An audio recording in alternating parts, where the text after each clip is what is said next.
Assalamualaikum warahmatullahi wabarakatuh. Selamat atas keberhasilan kalian dalam menyelesaikan pendidikan di jenjang sekolah dasar ataupun madrasah ibtidaiyah. Dan sekarang sudah diterima di SMP, di mana hal ini sepatutnya kita syukuri karena keberhasilan kalian merupakan anugerah dan nikmat Tuhan Yang Maha Esa. Pada pertemuan kali ini, kita akan membahas bab pertama, yaitu perumusan dan penetapan Pancasila sebagai dasar negara. Coba sekarang apa yang kalian pikirkan ketika mendengar kata Pancasila? Pancasila sebagai dasar negara merupakan hasil perjuangan para pendiri negara. Mereka adalah orang-orang yang berjuang untuk mendirikan negara Indonesia. Perjuangan mereka terlihat dari proses pembentukan BPUPKI atau Badan Penyelidik Usaha-Usaha Persiapan Kemerdekaan Indonesia, Dokoritsu Junbi Chosakai, di mana bangsa Indonesia mengalami sejarah yang panjang dalam melawan penjajah.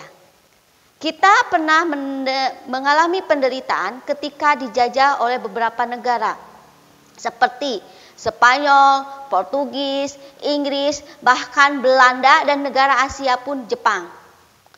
Sejarah mencatat kekalahan Belanda oleh Jepang dalam Perang Asia Timur Raya menyebabkan bangsa Indonesia dijajah oleh Jepang. Ketika dijajah oleh Jepang tersebut, penderitaan akibat pelaksanaan kebijakan Jepang terhadap bangsa Indonesia yaitu menerapkan yang namanya kerja paksa atau romusa di masa Jepang. Sementara di masa Belanda ada yang disebut dengan kerja rodi. Adapun juga yang disebut dengan tanam paksa. Nah, itu adalah beberapa hal yang dilakukan oleh para penjajah untuk menjajah negara Indonesia. Kita lihat sekarang pada masa penjajahan Jepang dulu, karena materi kita hari ini membahas tentang BPUPKI. Jepang mulai menguasai Indonesia setelah Belanda menyerah di Kalijati.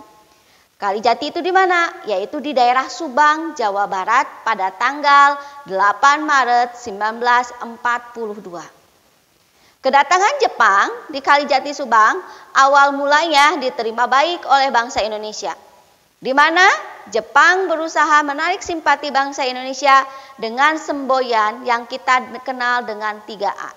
Yaitu yang pertama, Jepang menyatakan sebagai pelindung Asia. Yang kedua, Jepang menyatakan sebagai pemimpin Asia. Dan yang ketiga, Jepang menyatakan sebagai cahaya Asia. Semboyan 3A tadi untuk menarik simpati para rakyat Indonesia, agar rakyat Indonesia membantu Jepang dalam Perang Asia Timur Raya. Kemenangan Jepang dalam Perang Asia Timur Raya sendiri tidak bertahan lama, di mana akhirnya pihak sekutu melakukan serangan balasan. Maka dari itu, untuk mendapatkan dukungan dari bangsa Indonesia, Jepang mengumumkan kemerdekaan mengumumkan pembentukan BPUPKI.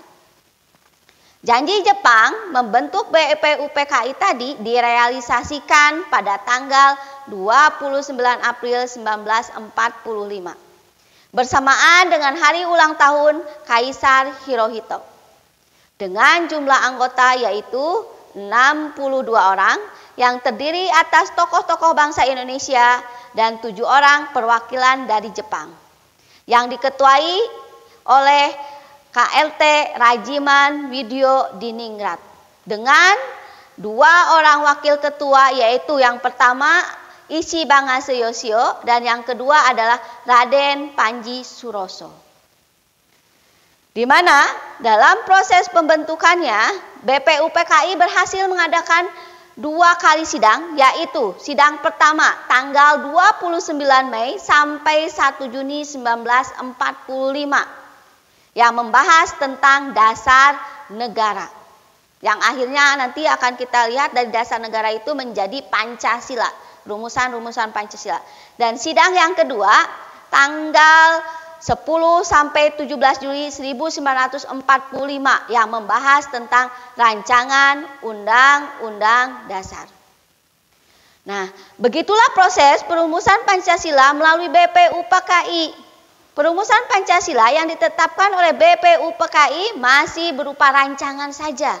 Jadi ingat ya, rumusan Pancasila melalui BPUPKI hanya berupa rancangan saja. Setelah itu, kemudian dibentuklah panitia-panitia kecil. Ada berapa panitia kecil? Ya, yang terkenal yaitu ada panitia 9. Yang kemudian panitia 9 tersebut menghasilkan Piagam Jakarta yang isinya hampir sama dengan Pancasila saat ini. Yang berbeda hanya pada mana? Pada sila pertama, yaitu ketuhanan dengan kewajiban menjalankan syariat Islam bagi pemeluk-pemeluknya.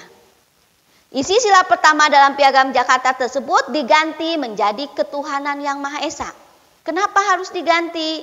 Dikarenakan ketidaksetujuan dari rakyat Indonesia bagian timur, maka isi dari Piagam Jakarta itu kemudian dirubah. Kenapa dirubah? Agar persatuan dan kesatuan tetap terjalin dengan baik. Kita baru akan merdeka, masa sudah terjadi perpecahan? Maka isi sila pertama tersebut akhirnya dirubah oleh para tokoh yang merumus rumusan dasar negara. Ya. Setelah pembentukan panitia 9, kemudian dibentuklah PPKI, Panitia Persiapan Kemerdekaan Indonesia atau Dokoritsu Junbi Linkai. PPKI ini dibentuk pada tanggal 8 Agustus 1945 yang diketuai oleh Insinyur Soekarno dan wakilnya Muhammad Hatta. Di mana PPKI pada tanggal 18 Agustus, sehari setelah dikumandangkan kemerdekaan Indonesia, langsung melakukan sidang dengan menghasilkan 18 Agustus tadi menghasilkan 3 hal. Yang pertama, yaitu menetapkan Undang-Undang Dasar 1945 yang di dalamnya ada Pancasila pastinya. Yang kedua, memilih presiden dan wakil presiden pertama Indonesia yaitu Soekarno dan Muhammad Hatta. Yang ketiga, yaitu membentuk Komite Nasional Indonesia Pusat. Itulah bahasan materi PPKN yang akan Ibu sampaikan pada bab ini. Kalaupun ada pertanyaan, boleh kalian tanyakan di sekolah. Sekian dan terima kasih. Semoga apa yang Ibu sampaikan bisa dipahami dan bermanfaat untuk kita semua. Assalamualaikum warahmatullahi wabarakatuh.